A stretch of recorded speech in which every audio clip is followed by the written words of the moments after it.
이런 표현 드리면 좀 죄송할지 모르겠지만 되게 귀엽지 않으십니까?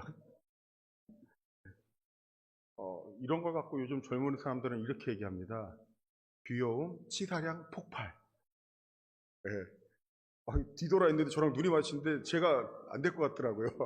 얼른 눈을 가려줬는데 저만 그게 빠진 게 아니라 우리 이종현 장관도 너무 좋으셨는지 율동을 같이 쫓아 하시는데 제가 아주 앞뒤의 귀여움에 가려가지고 너무 힘들었습니다. 다시 한번 우리 잘했다고 박수 한번 쳐줄까요?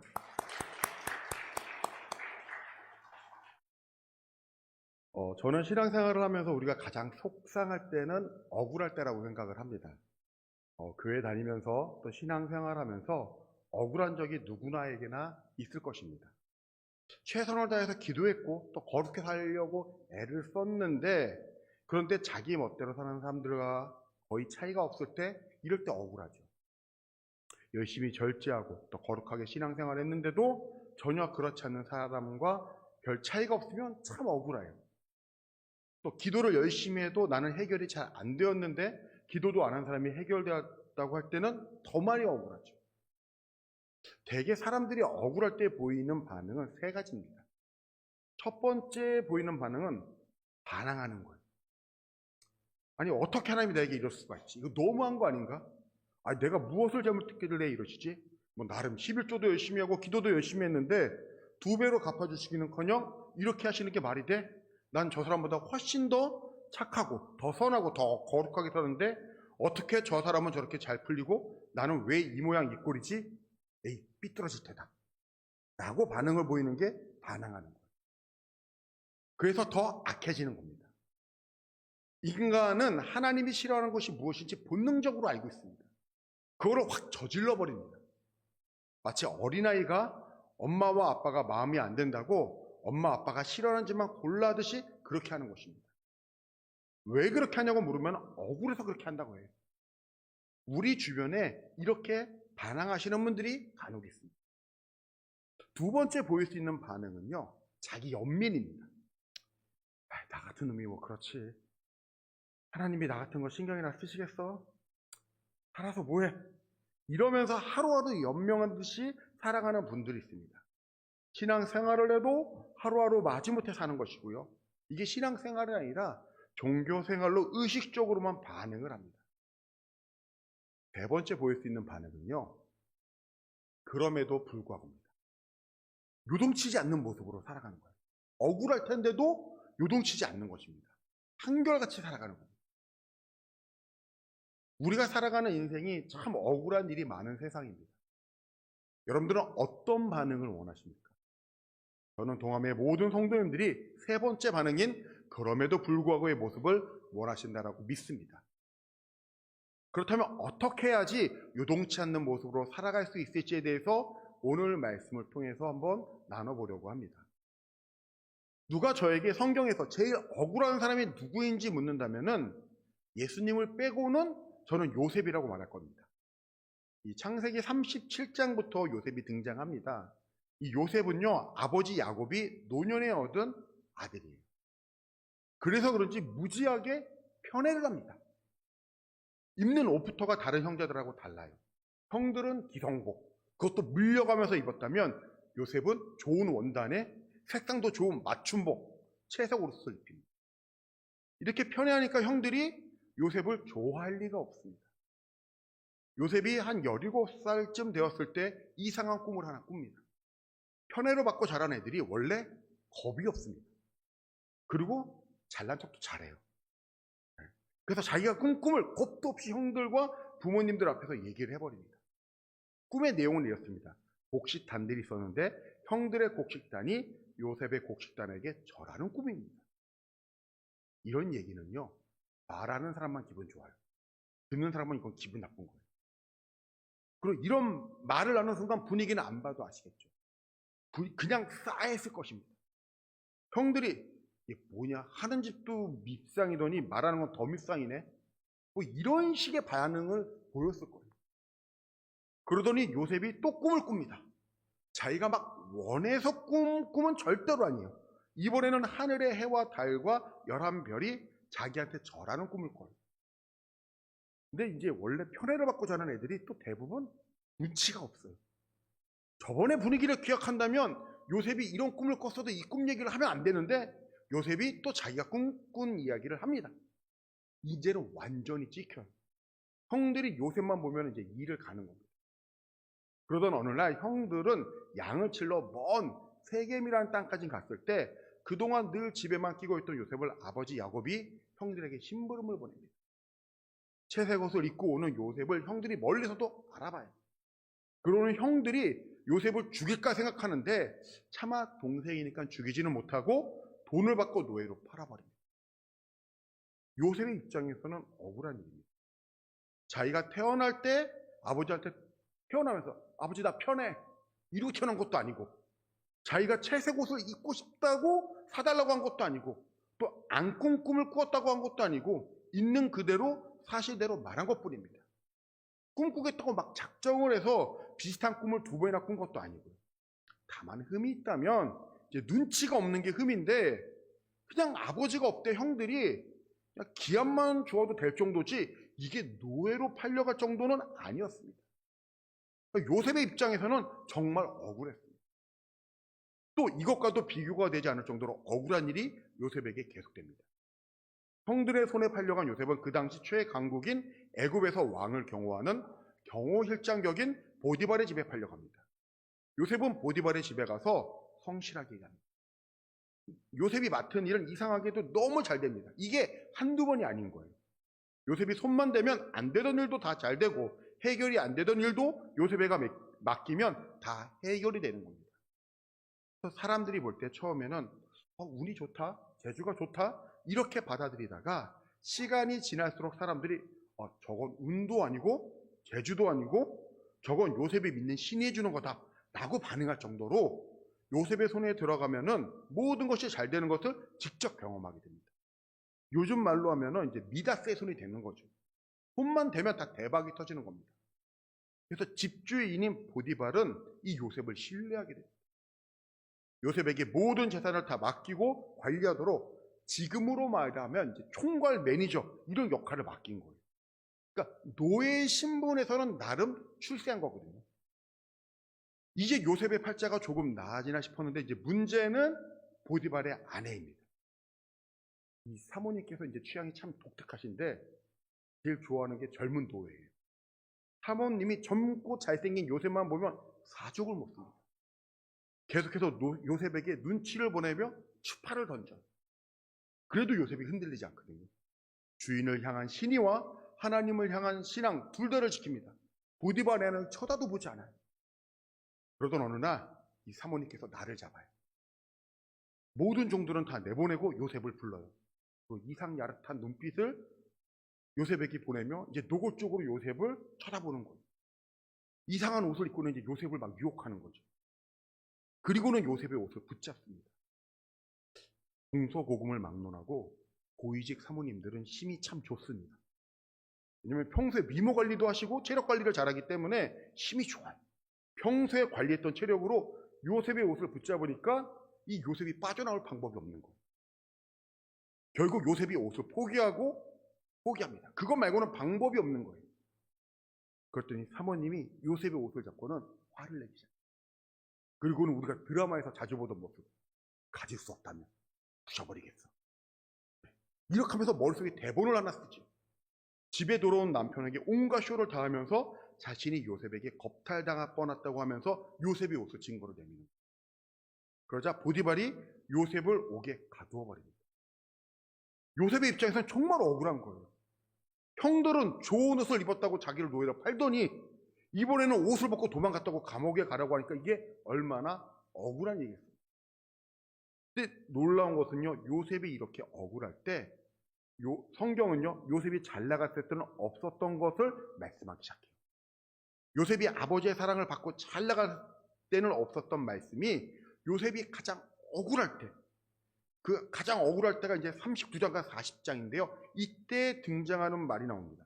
먼저는 요셉이 종으로 팔려갔을 때인데요. 창세기 39장 1절부터 3절을 보시면 성경이 이렇게 얘기를 합니다. 요셉이 이끌려 애굽에 내려가매 바로의 신하 친위대장 애국 사람 보디발이 그를 그리로 데려간 이스마엘 사람의 손에서 요셉을 산이라. 여호와께서 요셉과 함께 하심으로 그가 형통한 자가 되어 그의 주인 애굽 사람의 집에 있으니 그 주인이 여호와께서 그와 함께 하심을 보며 또 여호와께서 그의 범사에 형통케 하심을 보았더라. 또요, 보디발의 아내한테 누명을 쓰고 옥에 갇혀서 아주 억울했을 때, 그때인데요, 창세기 39장 20절과 21절입니다. 이렇게 말씀합니다. 이에 요셉의 주인이 그를 잡아 옥에 가두니 그 옥은 왕의 제수를 가두는 곳이었더라. 요셉이 옥에 갇혔으나 여호와께서 요셉과 함께 하시고 그에게 인자를 더하사 간수장에게 은혜를 받게 하시며. 자, 37장에는 안 나오던 말씀이 여기 나옵니다. 그게 뭡니까? 여호와께서 요셉과 함께 계셨다입니다. 우리가 요셉을 통해서 알게 되는 것은요, 하나님은 우리가 억울할 때 함께 하신다라는 거예요. 우리 옆에 있는 분들에게 이렇게 한번 얘기해 보실까요? 당신이 억울할 때 하나님이 함께 하십니다.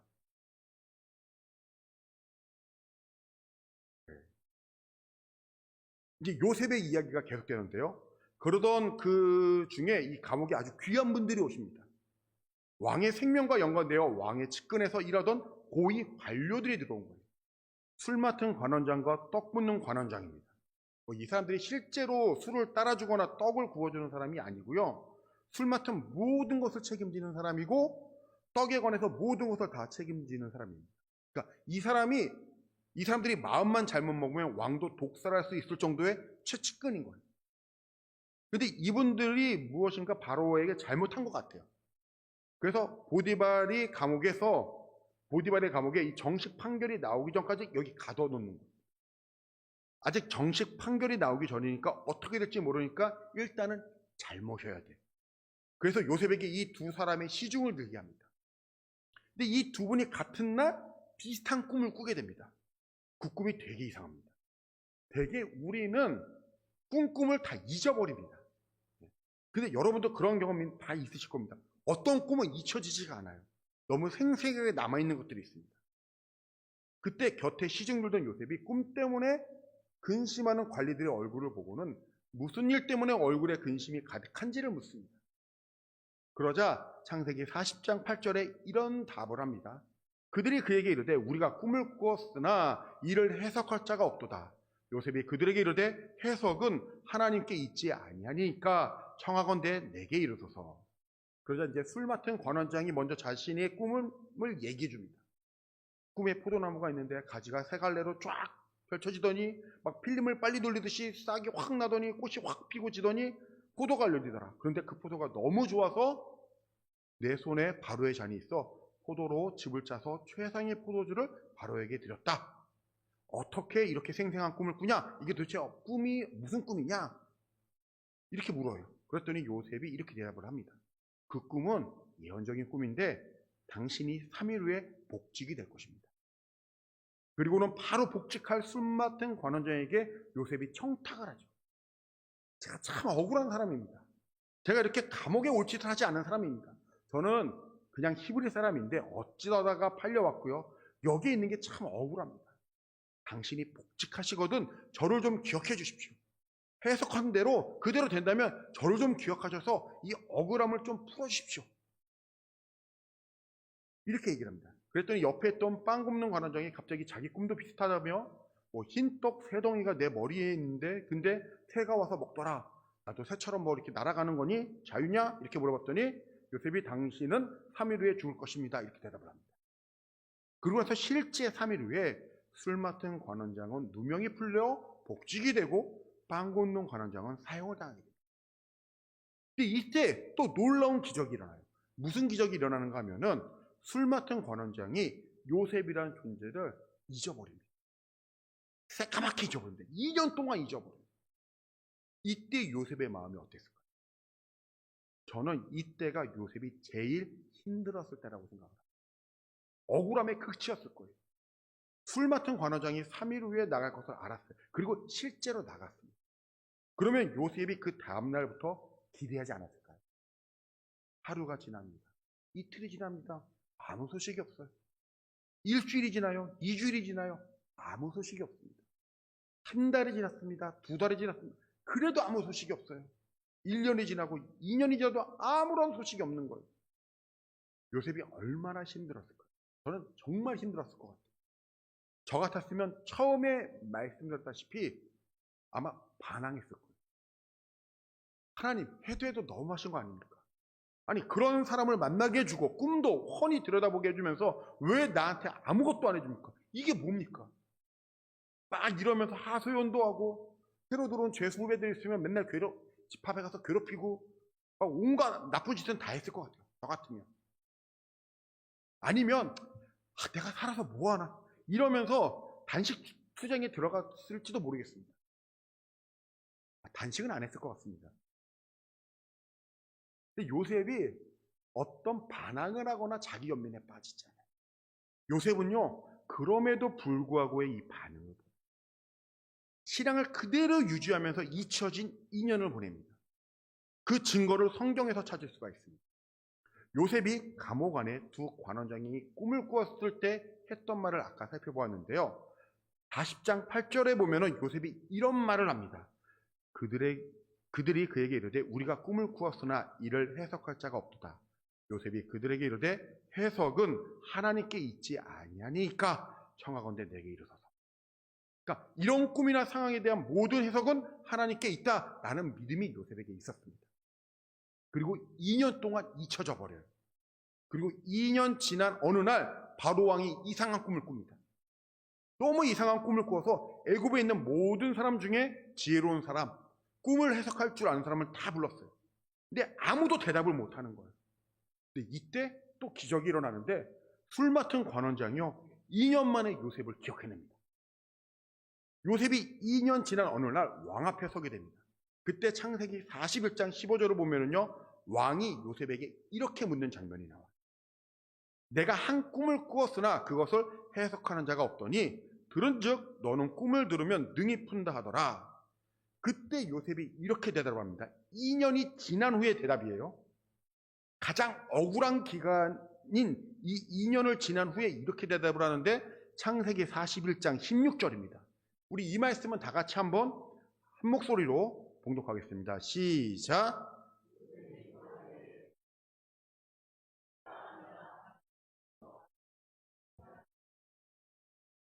아멘. 자, 바로가 요셉에게 내가 그렇게 꿈을 잘 해석하냐? 이렇게 물었죠. 그러자 요셉은 아니요, 제가 아닙니다. 하나님이 하실 것입니다. 이렇게 대답을 합니다. 이게 굉장히 중요합니다. 2년 전 술 맡은 관원장에게 고백한 그 신앙 고백과 지금 2년 후, 그러니까 가장 힘든 2년의 감옥 생활 후에 바로 왕 앞에서 대답한 대답이 똑같습니다. 요셉이 만약에 반항을 했거나 자기 연민에 빠져서 감옥에서의 2년의 시간을 그냥 대강 보냈다면 이렇게 대답할 수 있습니다. 만약 요셉이 하나님께 반항을 하거나 자기 연민에만 빠져서 시간을 보냈다면 2년 후에 바로가 불렀을 때 요셉은 이렇게 대답했겠죠. 그건 그때고요. 저도 왕년엔 한가득했는데 요즘은 영빨이 다 떨어졌습니다. 그때는 잠시 제가 신기가 들렸던 것뿐이고요. 지금은 아닙니다. 제가 감히 어느 안전이라고 거짓말을 하겠습니다. 이런 반응이 나와요. 근데 요셉이 그렇게 대답하지 않습니다. 예나 지금이나 똑같이 제가 아닙니다. 하나님이 대답해 주실 것입니다. 이 대답을 합니다. 이것이 무엇에 대한 증거입니까? 가장 억울한 감옥에서 보낸 2년 시간 동안 요셉은 여전히 그의 신앙이 변치 않았다는 것입니다. 억울하게 잊혀진 그 시간에 요셉은 예전이나 지금이나 똑같이 하나님을 향한 믿음이 있었다는 뜻입니다. 어떻게 요셉이 2년을 그렇게 보낼 수 있었을까요? 그 비결이 뭘까요? 우리도 그 비결을 안다면 우리가 억울할 때 그 시간을 요셉처럼 보낼 수 있을 겁니다. 그런 비결이 뭔지를 제가 말씀을 아주 천천히 묵상하면서 살피던 중에 한 부분에서 크게 감동을 받았습니다. 오늘 본문 말씀인 이 창세기 40장 4절의 말씀입니다. 우리 이 말씀을 다 같이 한번 한 목소리로 봉독하겠습니다. 시작. 친위 대장이 요셉에게 그들을 수종 들게 하매 요셉이 그들을 섬겼더라. 그들이 갇힌 지 여러 날이라. 아멘. 요셉이 한 일이 뭐라고요? 제가 너무 어려운 거 안 물어봤잖아요. 제가 색칠도 해듣고 줄도 쳐드렸습니다. 예, 섬기는 일을 한 거예요. 섬기는 일이 뭐가 중요할까요? 뭐 노예가 주인을 섬기는 일 당연하고, 죄수로 있다가 고위 관리가 오면 섬길 수 있겠다라고 생각했다면 여러분, 그건 큰 오해입니다. 이 섬겼다라는 단어의 히브리 언어가 이겁니다. 한번 읽어보실까요? 못 읽으시죠? 예, 못 읽을 줄 알고 잘난 척하려고 그렇게 얘기한 거예요. 히브리 언어는 이렇게 읽으면 안 되고요, 이렇게 읽어야 됩니다. 예. 또 저거를 읽으면은 쉐라트라는 뜻이 돼요. 쉐라트. 그렇게 본토 발음을 아니까 너무 믿지 마십시오.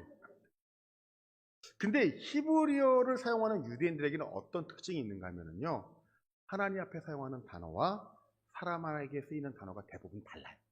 이걸 구별해서 사용해요. 하나님에게만 쓰이는 단어가 있어요.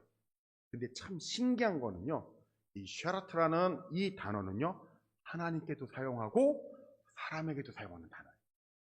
그러니까 굉장히 예외적인 단어인 거예요. 먼저 이 쉐라트라는 단어를 하나님께 사용하면은요, 신명기 21장 5절에 이렇게 나옵니다. 레위 자손 제사장들도 그리로 갈지니 그들은 내 하나님 여호와께서 택하사 자기를 섬기게 하시며, 여기서 섬긴다라는 뜻은 하나님을 예배하고 하나님을 찬양하고 하나님께 간구하고 또 하나님 말씀 앞에 선다는 뜻입니다. 하나님을 섬기는 삶은 하나님을 예배하는 삶입니다. 말씀과 기도와 찬양 가운데 있는 것입니다. 그리고 그 예배 가운데 하나님과 교제하고 그 하나님을 인정하고 그 하나님의 음성을 듣는 것이 바로 이 하나님을 섬기는 것입니다. 그래서 요셉이 억울한 중에 감옥에 있을 때 그 상황을 말씀한 것이 시편 105편 19절인데요. 이렇게 얘기합니다. 곧 여호와의 말씀이 응할 때까지라 그의 말씀이 그를 단련하였다. 요셉이 감옥에서 억울한 시간을 어떻게 보내느냐 하면요, 하나님을 섬기는 삶을 살았어요. 하나님을 섬기는 삶이라는 것은요, 하나님을 예배하고 하나님과 함께 있는 삶입니다. 그래서 하나님의 말씀으로 단련하도록 하는 삶인 거예요. 그래서 억울한 2년의 삶이 지나도 요셉은 여전히 하나님과 동행하는 삶을 산 것입니다. 사도행전 16장을 보면 바울과 실라도 같은 삶을 삽니다. 억울하게 매맞고 갇혀있을 때 그들은 그 감옥 안에서 하나님께 기도하고 찬미합니다. 그것이 하나님을 섬기는 삶입니다. 우리가 억울할 때 섬기는 삶을 산다면, 하나님을 예배하는 삶을 산다면 하나님의 말씀이 우리를 단련하실 것입니다. 요셉이 어떻게 단련되었는가를 보면은요, 이 요셉이 잘 나갈 때 꿈을 꾸고 나서 이렇게 말합니다. 창세기 37장 6절인데요. 이렇게 얘기해요. 요셉이 그들에게 이르되 청하건대 내가 꿈을 들으시오. 9절도 보면 이렇게 얘기합니다. 요셉이 다시 꿈을 꾸고 그의 형들에게 말하여 이르되 내가 또 꿈을 꾼즉 해와 달과 11별이 내게 절하더이다. 창세기 37장에서는요, 내가, 나의, 이런 말씀들이 계속 나와요. 그러나 하나님의 말씀이 요셉을 단련하면서 어떻게 변화하는가 하면은요, 창세기 40장에 오면 이렇게 변화가 됩니다. 창세기 40장 8절입니다. 그들이 그에게 이르되 우리가 꿈을 꾸었으니 이를 해석할 자가 없도다. 요셉이 그들에게 이르되 해석은 하나님께 있지 아니하니까 청하건대 내게 이르소서. 또 창세기 41장 16절에도 이렇게 말합니다. 요셉이 바로에게 대답하여 이르되 내가 아니라 하나님께서 바로에게 편안한 대답을 하시리이다. 요셉의 말이 바뀌죠. 옛날에는 내가 있는 삶이었어요. 나 중심이었어요. 내가 나의 꿈 이랬어요. 그런데 하나님의 말씀이 요셉을 단련한 후에는 이제는 내가 아니고 하나님이 하시겠다 이렇게 말하고 있는 겁니다. 이것이 하나님의 말씀이 단련하고 섬기는 삶을 사는 자들이 가지는 삶의 열매인 것입니다. 우리가 이렇게 섬기는 삶을 살아야 합니다. 그리고 이 쉐라트가 사람에게 사용되면 어떻게 쓰이냐면요, 민수기 11장 28절인데요 이렇게 얘기합니다. 택한 자 중 한 사람 곧 모세를 섬기는 눈의 아들 여호수아가 말하여 이르되. 감옥에서 두 사람을 잘 섬기라고 했을 때 요셉이 극진히 섬기죠. 어느 정도로 극진히 섬겼는지 얼굴만 봐도 이 사람이 이 밤에 무슨 일이 있었구나 알 정도로 극진히 섬기는 거예요. 그렇게 두 관원장을 섬겼습니다. 요셉은 감옥에 있을 때 하나님만 섬긴 것이 아니라 사람도 섬겼던 거예요. 교회에서 하는 모든 사역들은 어찌 보면 사람을 섬기는 사역입니다. 선교나 전도나 교회 봉사나 사람을 섬기는 거예요. 혹시 어디 가셔서 이런 분들 만나오셨죠? 식욕을 떨어지게 만드는 분들이 있습니다. 늘 가면 상석에만 앉는 사람, 절대 이 모가지를 굽히지 않는 사람, 인사 먼저 하는 법이 없는 사람, 늘 자기 한 것만 자랑하는 사람, 어디 가서 잘난 척만 하는 사람, 이런 사람들은 이게 섬기는 삶은 아닌 거예요. 어디 가도 사람을 섬기는 사람은 또 사람을 섬길 줄 아는 그런 사람이 되시길 바랍니다. 요셉은 제일 억울할 때 이런 섬기는 삶을 살았습니다. 오늘 말씀을 정리해 보겠습니다. 이 참 억울한 일이 많은 세상에 우리가 삽니다. 그러나 성경은 요셉이 억울할 때부터 하나님이 요셉과 함께 하셨다라고 말씀합니다. 그리고 가장 억울할 때 요셉은 섬기는 삶을 살았습니다. 섬기는 삶은 하나님을 예배하는 삶입니다. 또 다른 사람을 섬기는 삶입니다. 요셉의 이후의 스토리도 잘 아실 것입니다. 요셉이 총리가 됩니다. 한 나라를 다스리고요. 하나님이 미리 말씀하신 대로 7년 풍년을 잘 저축해서 다가오는 7년 흉년을 잘 대비합니다. 그래서 애굽이란 나라가 망하지 않습니다. 그뿐만 아니라 주변 국가가 전부 다 흉년이어서 곡식이 떨어졌을 때도 자기 가족을 포함한 자기 동족 다른 나라 백성들까지도 요셉이 다 구원합니다. 수많은 사람들이 요셉의 덕을 보게 됩니다. 우리 인생도 이렇게 쓰임을 받기를 원합니다. 제가 이제 원고에는 없는데 말씀을 준비하다가 이번 주에 참 이 섬기는 삶의 모습에 대해서 감동받은 게 있어서 좀 한번 나눠봤으면 좋겠습니다. 목요일날 눈이 오지 않았습니까? 제가 저녁을 먹고 딱 눈이 오는 걸 보고 아 이거는 막힌다 라고 생각이 들어서 먹자마자 바로 잤어요. 왜냐하면 새벽 예배를 다음 날 인도를 해야 되는데 이거 막히면 오래 걸릴 것 같아서 빨리 자고 일어나자마자 교회를 가야겠다. 눈을 떠봤더니 12시 반인 거예요. 아, 잘 됐다. 얼른 준비하고 1시에 출발을 했습니다. 평소면 한 30분, 40분이면 오는데 그날은 좀 1시간 정도 걸려서 2시가 돼서 도착을 했거든요. 제가 이제 운전해서 오면서 이게 눈이 많으니까 교회도 눈이 쌓여있을 것 같아서 빨리 가서 제거 작업을 해야겠다. 제가 참 믿음이 없었던 것 같아요. 오니까 벌써 눈이 다 치워.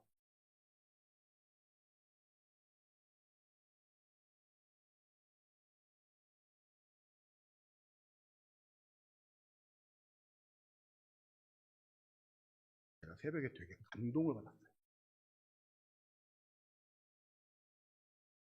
이게 그냥 시켜서 하는 일은 아니에요. 하나님을 섬기고 또 사람을 섬기는 마음이 있으니까 할 수 있는 일이에요. 제가 누군지 안 찾아봤어요. 그냥 그 감동대로 냅두려고. 그래야지 다 누가 있는지 몰라야지 제가 이렇게 감동을 받을 거 아니겠습니까? 참 교회 일이라는 게 그래요. 해도 칭찬받기보다는 욕먹기 쉬운 일이고 누구한테 인정받기보다는 오해받기 쉬운 일이 교회 일이거든요. 근데 우리가 이렇게 하나님을 섬기는 삶을 산다라고 그러면요, 하나님께서 그 마음에 분명히 다 갚아주시라고 믿습니다. 저는요, 우리 교회가 이런 섬기는 삶이 많아졌으면 좋겠어요. 그래서요, 저는 이런 거를 꿈꿉니다. 어느 날 우리 교회 점심인데 밥이 새까맣게 다 탔어요. 이거는 뭐 이제 수습이 안 되는 거예요. 내려왔을 때 그 탄 밥을 보고 다 같이 웃을 수 있었으면 좋겠어요. 누가 밥을 튀어서 이렇게 난리치는 게 아니라 아 오늘 밥이 탔네? 라고 해서 다 같이 웃으면서 굶더라도 서로를 생각하는 마음이 있었어요. 저는 그 마음을 오늘 요셉을 통해서 배우셨으면 참 좋겠어요. 억울한 것이 많은 이 세상 하나님께서 우리가 억울한 가운데도 함께 하심을 알고 또 섬기는 삶을 살기를 주님의 이름으로 축복합니다. 우리 옆에 있는 분들에게 다시 한번 고백해 보겠습니다. 당신이 억울할 때 하나님이 함께 하십니다.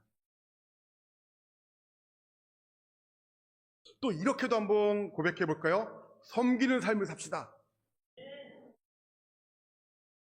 억울할수록 예배합시다. 예, 억울할수록 섬깁시다.